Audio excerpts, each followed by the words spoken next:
Raju sir के नाम से इस यूट्यूब चैनल में आपका हार्दिक स्वागत है। वीडियो की स्टडी के अंदर एक और नया एमसीक्यू वीडियो हम यहाँ पे लेके आए हैं। AIIMS Delhi nursing officer exams MCQs हम यहाँ पे सॉल्व कर रहे हैं विद रैशनल के साथ में। अब क्वेश्चन को ढंग से सुने, उनके ऑप्शन को समझें और रैशनल के साथ में आंसर को समझकर एक कंसेप्ट बनाने की कोशिश करें।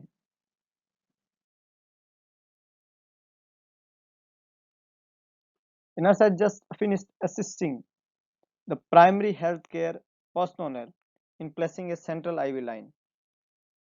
पेशेंट को जो है सेंट्रल आईवी लाइन यहाँ पे लग रही है और आपने असिस्ट किया है सेंट्रल आईवी लाइन के लिए। Which is a priority intervention to assure the client safety. क्या प्रायोरिटी इंटरवेंशन काम में लेंगे मरीज की सेफ्टी को एश्योर करने के लिए? फर्स्ट है we assess the client's pain level, मरीज के पेन का लेवल असेस करेंगे। असेस द क्लाइंट्स टेम्परेचर, उसका टेम्परेचर जो है उसका असेसमेंट करेंगे। Preparing the client for a chest x-ray, chest x-ray वहां पे कैरिड आउट कराएंगे, मरीज को चेस्ट एक्सरे तैयार करेंगे। और monitoring the clients blood pressure, BP monitor करेंगे। तो देखिएगा जब सेंट्रल लाइन लगाया जाता है कि तो लोकल साइट पे लोकल एनेस्थेटिक एजेंट वहाँ पे काम में लिए जाते हैं। तो पेन जो है उसको मिनिमाइज करने का तरीका होता है और ये ज़्यादा पेनफुल प्रोसीजर नहीं होता है। टेम्परेचर का जो है बढ़ना या करना सेंट्रल लाइन से संबंधित नहीं है, वो इन्फेक्शन को इंडिकेट करता है। और ब्लड प्रेशर की मॉनिटरिंग का संबंध सेंट्रल लाइन से नहीं है। तो बहुत इंपॉर्टेंट बात होती है कि जब भी हम सेंट्रल लाइन ट्यूब डालते हैं तो बहुत ज़्यादा संभावना है मरीज के एक तो जो है वहाँ पे लंग इंजरी की और न्यूमोथोरेक्स बनने की। और दूसरा इंपॉर्टेंट एस्पेक्ट होता है कि जब आप सेंट्रल लाइन लगाते हैं तो सेंट्रल लाइन के बाद में जो सेंट्रल लाइन कैथेटर है वो इंटरनल जुगुलर वेन में है या नहीं है इसका पता करना जरूरी है। तो एक्सरे जो है हमेशा कैरिड आउट कराया जाता है after central line radiographic examination. तो we have to prepare the patient for chest x-ray, क्योंकि बिना चेस्ट एक्सरे के आप सेंट्रल लाइन के पोर्ट को यूज नहीं कर सकते। पहले उसका जो प्लेसमेंट है वो कंफर्म करना है बाय चेस्ट एक्सरे और उसके बाद में जो है हम सेंट्रल लाइन को यूज कर सकते हैं। तो C is the correct one. Next after determining that the pregnant client in RH negative, जो प्रेग्नेंट लेडी है वो RH नेगेटिव है ये हम डिटरमाइन कर चुके हैं। Gynaecologist ordered an indirect Coombs test, और इनडायरेक्ट कॉम टेस्ट वहाँ पे ऑर्डर किया। देखिएगा ये जो कॉम टेस्ट होता है ये दो तरीके का होता है, one is direct and one is indirect. एक होता है डायरेक्ट और दूसरा होता है इनडायरेक्ट। अगर आप कॉम टेस्ट जो है वो कर रहे हैं, कॉम टेस्ट जो होता है वो RH इनकम्पेटिबिलिटी का पता लगाने के लिए करते हैं जब मदर नेगेटिव होती है। तो डायरेक्ट और इनडायरेक्ट दो तरीके का है, और अगर आप कॉम टेस्ट कर रहे हैं और उसमें आप जो सैंपल ले रहे हैं वो मदर का सैंपल ले रहे हैं और उसी को टेस्ट कर रहे हैं, ये कॉम्स इनडायरेक्ट टेस्ट कहलाता है। और अगर आप बच्चे का सैंपल लेके टेस्ट कर रहे हो इसको कॉम्स डायरेक्ट टेस्ट कहते हैं। तो यहाँ पे इनडायरेक्ट टेस्ट ऑर्डर्ड हुआ है प्रेग्नेंट लेडी के लिए।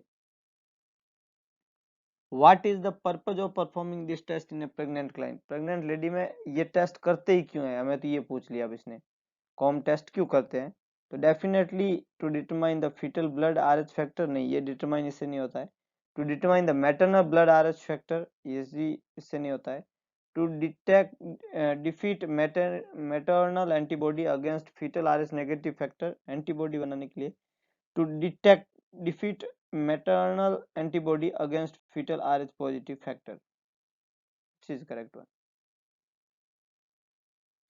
कॉम टेस्ट इनडायरेक्ट टेस्ट क्यों काम में लिया जाता है? हाँ, to determine the fetal blood RH factor, mother का ब्लड चेक करके ये देख रहे हैं कि फीटल के ब्लड में RH फैक्टर जो है वो कैसा है, वो है या नहीं है, मतलब बच्चा पॉजिटिव है या नहीं है, RH इनकम्पेटिबिलिटी हो रही है या नहीं हो रही है ना। तो ये जो टेस्ट किया जाता है ये RH इनकम्पेटिबिलिटी का पता लगाने के लिए किया जाता है, कॉम्स टेस्ट इसका नाम है। डायरेक्ट और इनडायरेक्ट दो तरीके से होता है। नेक्स्ट है physiological anaemia during pregnancy is a result of, pregnancy के दौरान जो प्रेग्नेंट लेडी होती है उसको फिजियोलॉजिकल एनीमिया बहुत कॉमन है। फिजियोलॉजिकल एनीमिया जो प्रेगनेंसी के दौरान हो रहा है वह किसकी वजह से हो रहा है, ये क्वेश्चन ने पूछा है। फर्स्ट है इंक्रीज ब्लड वॉल्यूम, वॉल्यूम बहुत ज्यादा बढ़ जाता है। Decrease dietary intake, dietary intake कम हो रही है। Decrease erythropoiesis after first trimester, erythropoiesis का कम हो जाना पहले ट्राइमेस्टर के बाद में एनीमिया का रीजन बनता है।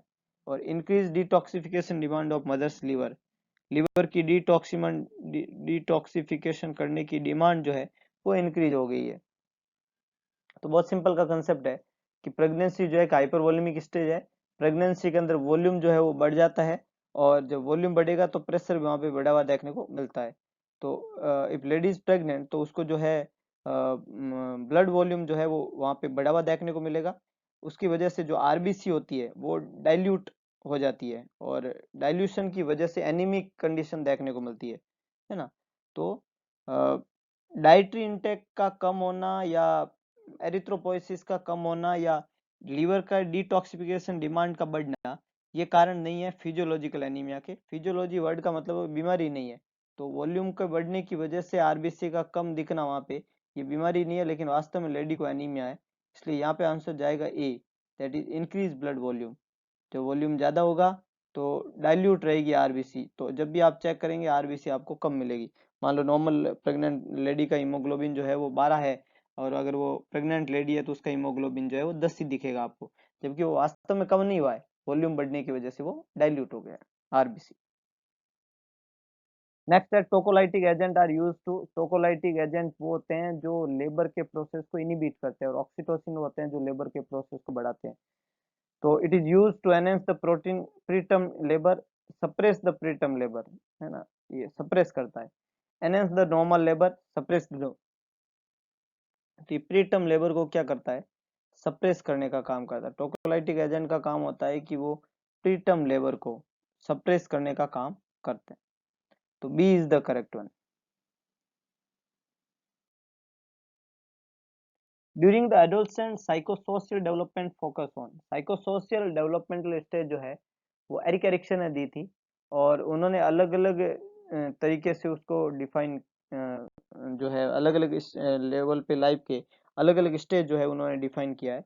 तो एडोलसेंट स्टेज के अंदर कौन सी स्टेज होती है? फर्स्ट है बिकमिंग इंडिपेंडेंट। तो इंडिपेंडेंट फीलिंग जो होती है वो टोडलर एज में आ जाती है, ऑटोनॉमी वर्सेस सेम वाली फीलिंग। स्टेबलाइजिंग एंड आइडेंटिटी, एक आइडेंटिटी स्टेबलाइज करना। एडोलसेंट एज के अंदर आइडेंटिटी वर्सेस रोल कंफ्यूजन, ये इंपॉर्टेंट एस्पेक्ट है, तो यहाँ पे बिल्कुल सही है, स्टेबलाइज एंड आइडेंटिटी, जो इसके डेवलपमेंट पे फोकस करना है। पीयर ग्रुप रिलेशनशिप और डेवलपिंग इनिशिएटिव्स जो है यहाँ पे आंसर नहीं जाएंगे। तो करेक्ट आंसर है to stabilise and identity, B is the correct one. Next है skeletal maturation in foetus occur because of hormone. Foetus के अंदर स्केलेटल मैच्योरेशन कराने वाला हार्मोन कौन सा? Which hormone is responsible for skeletal maturation? Growth hormone, oestrogen, thyroxine और progesterone. तो foetal के अंदर स्केलेटल सिस्टम की ग्रोथ कराने वाला हार्मोन जो होता है वो, वेरी गुड, बिल्कुल सही है, थायरोक्सिन। कौन सा हार्मोन है? थायरोक्सिन। थायरोक्सिन हार्मोन जो होता है वो ग्रोथ को, स्केलेटल ग्रोथ को करवाता है फीटस के अंदर। और इंसुलिन लाइक ग्रोथ फैक्टर जो हार्मोन होता है वो जो है नॉर्मल सेल और टिश्यू का नॉर्मल फिजियोलॉजिकल ग्रोथ जो है इंडिविजुअल में कराते हैं। तो यहाँ पे आंसर जाएगा thyroxine, C is the correct one. Drug of choice to treat enuresis. Enuresis एक कंडीशन है जिसको बेड वेटिंग के नाम से कहते हैं। 5 साल की उम्र के बाद में भी बच्चे का जो है यूरिन और यूरिन जो है अपने बोर और ब्लैडर जो है उसको कमांड नहीं दे पाना, एन्यूरेसिस एक बिहेवियर डिसऑर्डर के अंदर आ जाता है। तो इस एन्यूरेसिस वाली कंडीशन के अंदर ड्रग क्या काम में लेंगे? क्लोजापिन, डाइजेपाम, इमिप्रामिन और ओलंजेपिन। ड्रग ऑफ चॉइस जो रहती है एन्यूरेसिस की वो होती है इमिप्रामिन। कौन सी दवाई होती है? इमिप्रामिन। इमिप्रामिन जो होती है वो टीसीएच कैटेगरी की दवाई, tricyclic anti depression. Tricyclic anti depression इस कैटेगरी की दवाई है इमिप्रामिन, काम में ली जाती है एन्यूरेसिस के लाइन ऑफ ट्रीटमेंट के अंदर। Next identify the image given below. ये किस तरीके का इमेज है? तो it's known as, very good, बिल्कुल सही, वेरी गुड। ये राइट साइड की इंटरनल जुगुलर वेन के अंदर लगी हुआ एक लंबा सा पोर्ट है, जिसको हम सेंट्रल वीनस कैथेटर या सेंट्रल लाइन के नाम से जानते हैं। सेंटर में लगती है, वेन के अंदर लगती है, लगने वाला जो प्रोसेस है सेंट्रल लाइन, इसको काम नाम दिया जाता है। और सेंट्रल लाइन लगाने के बाद में एक्सरे कराना जरूरी। What is the term used for sudden abnormal involuntarily repetitive purposeless movement? Sudden अचानक से involuntarily repetitive movement हो रहे हैं। ऑब्सेशन, ये ऑब्सेशन नहीं है। ऑब्सेशन के अंदर थॉट आते हैं दिमाग के अंदर, है ना। टिक, इट इज टिक, है ना, this is the correct one, ये टिक होती है। कंपल्सन, जो भी ऑब्सेशन हुआ है उसका जो है जवाब देना कंपल्सन कहलाता है ना। तो ऑब्सेशन एक थॉट है और कंपल्सन एक एक्ट है ना, तो कंपल्सन उससे संबंधित है। And ADHD, attendance deficit hyper active disorder, कुछ बच्चों में होता है न्यूरोलॉजिकल एलिमेंट की वजह से किसी एक पर्टिकुलर चीज पे फोकस नहीं कर पाते, तो यहाँ पे आंसर रहेगा बी, टिक, जो जिसके अंदर sudden abnormal involuntarily repetitive purposeless movement जो है वो होते हैं। Next, identify the image given below, what that image is, any idea? It's arterial line, or we can say it's a best method to assess best method to assess invasive blood pressure monitoring। तो invasive BP अगर आपको लेना तो arterial line लगाना होता है, ज़्यादातर probably जो है रेडियल आर्टरी के अंदर लगाते हैं, और इससे हम जो है नॉन इन्वेजिव तरीके से ब्लड प्रेशर जो है उसको कंटिन्यू मॉनिटरिंग कर सकते हैं। तो ये जो इमेज है वो है आर्टीरियल लाइन की, और पहले वाला इमेज जो है वो हमने पढ़ा वो था सेंट्रल वीनस कैथेटर। तो ये कुछ इंपॉर्टेंट एमसीक्यू हमने आज के लेक्चर में डिस्कस किया। इसी तरीके के मजेदार वीडियो को सुनने के लिए जुड़े हुए मेरे यूट्यूब चैनल से। अगर आपको वीडियो पसंद आए तो वीडियो को लाइक करें, वीडियो को शेयर करें, और कमेंट बॉक्स में अपना सुझाव जारें।